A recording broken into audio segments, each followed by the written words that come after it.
Hello and welcome everybody to a virtual English class with the British English Academy. My name is Corey and I will be your teacher today. Okay, let's get started. Hopefully everyone is good.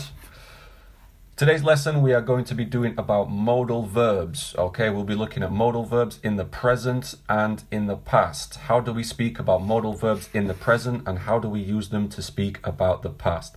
This lesson is going to be a FCE B1, B2 level class. Okay, there will be interactive activities that we can practice with. Okay, some speaking, some writing, and some grammar. So let's begin.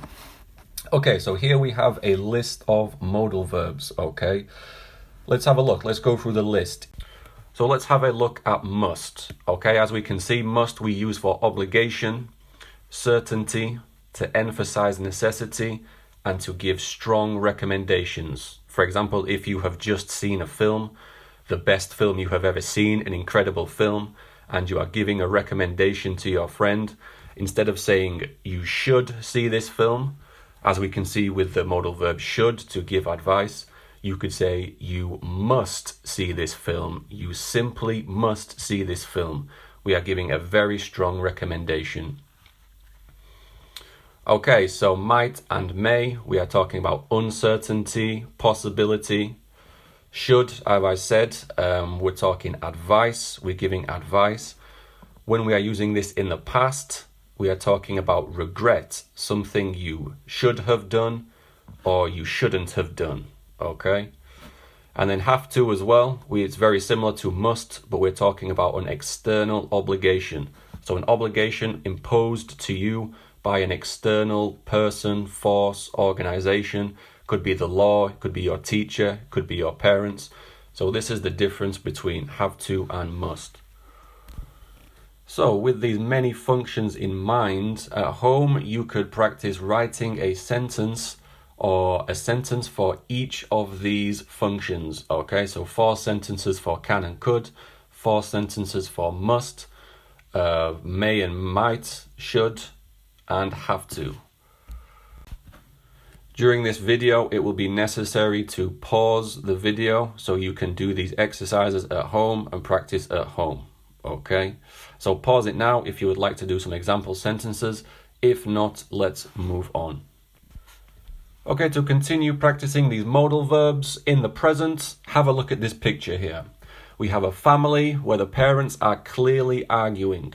You can use these modal verbs to give possible explanations as to why they are arguing. What is the argument about? Okay, so we don't know for certain. It is without context, so we can speculate. We can use these modal verbs to speculate. Okay, the modal verbs we want to be using here probably are going to be could, can, may, and might.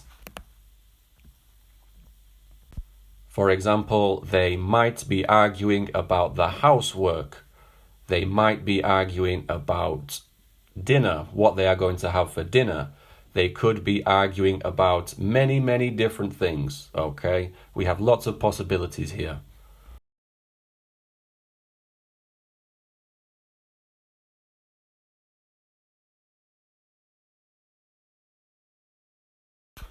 So that was modal verbs in the present. Let's have a look at the necessary structure we need to use modal verbs to talk about the past, okay? So as you can see, we have the subject plus the modal verb, should, could, may, whatever you want. Have plus past participle, okay? We are looking at modal perfect. We are following the structure of the present perfect. Our example here, I shouldn't have drunk so much alcohol. So like I said at the beginning of the video, should, when used with modal perfect, we are expressing regret. Maybe last night I drank a lot of alcohol and this morning I am very hungover. I have a headache, I feel ill.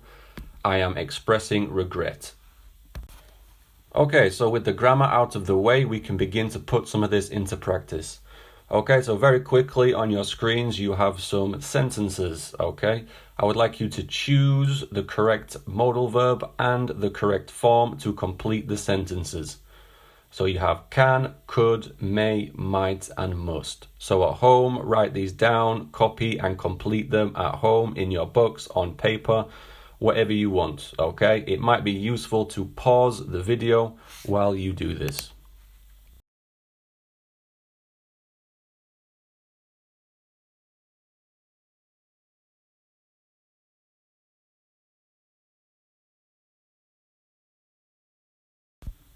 So hopefully that wasn't too difficult. Okay, let's have a look at the answers.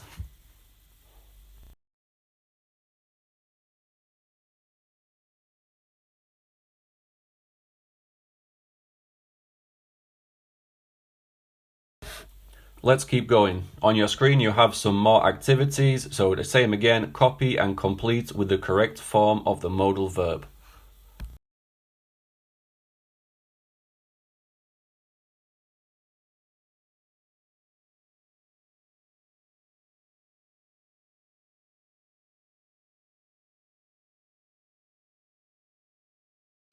And here we have the answers. Hopefully you feel a lot more confident using modal verbs to speak about the present and the past, okay? Let's put some more of it into practice with some speaking exercises. So on your screens you have some visual material, okay? I would like you to explain the situation here. We have an aeroplane submerged in water. So again, we don't have context, we don't have explanations. We need to use the modal verbs in the past to talk about what could have happened. One thing we know for certain is there must have been an accident. How do we know? Well, because the plane is in the water. There must have been an accident.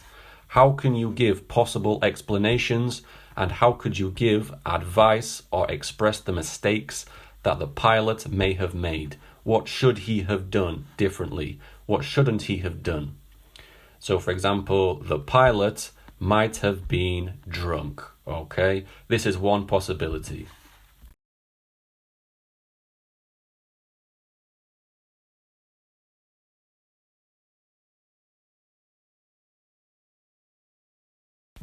So continuing the same exercise, the same speaking and modal verb practice, could you explain what they have just seen in the picture? We have some very strong emotions, some very strong reactions. So what are they looking at? Use these modal verbs to describe what they might have seen.